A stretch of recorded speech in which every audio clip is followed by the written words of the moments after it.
All fears are the same fear.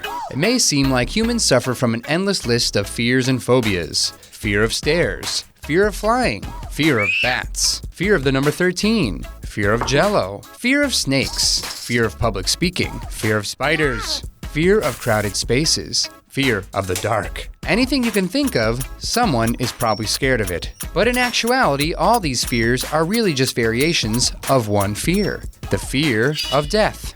The human instinct to survive is by far our most powerful drive. It is hardwired deep in our lizard brains, the thalamus and the hypothalamus, encouraging us to avoid situations that may lead to injury and death, and activating our fight or flight response when a threat is perceived. Since our survival drive is such an intrinsic part of our animal mind, it can overwhelm our better judgment, causing us to act irrationally as our subconscious reacts before our rational mind can assess a threat properly. Yes, there is a slight chance that tiny mouse might bite you, and it would hurt, but it is highly improbable that the bite will kill you. However, possessing that bit of information in your rational mind may still not be enough to keep you from shrieking your head off and jumping on a chair. That's how strong the survival instinct is. So it is no surprise that there are many variations of the fear of death. Flying, the plane might crash. Death. Snakes might bite you and be poisonous. Death. Heights. You might slip and fall.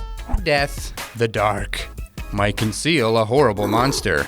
Death. But what about the fears that can't be directly linked to injury and death, like fear of public speaking? In these instances, it's more about behaviors that increase our chances of survival rather than avoiding things that would hurt us directly. We are undeniably social creatures, and having the support of others is key to our survival. We are born completely helpless, relying for years solely on the care of others. We grow and thrive due to our social interactions, and the strength of those relationships has a direct impact on our health and happiness. Studies at the Neuroscience Department of Columbia University have shown that seeing images of our exes triggers the same areas of the brain as holding a hot cup of coffee. That means simply recalling a recent heartbreak can trigger reactions in the pain centers of the brain.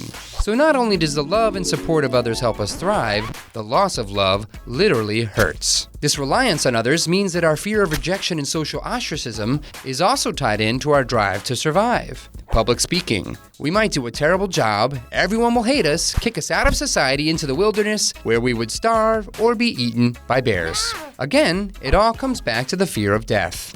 At the end of the day, we all know we will eventually die, and that's okay. Maybe by coming to grips with our own mortality, we can manage our deep-seated fear of death, which could help us overcome some of our more irrational phobias.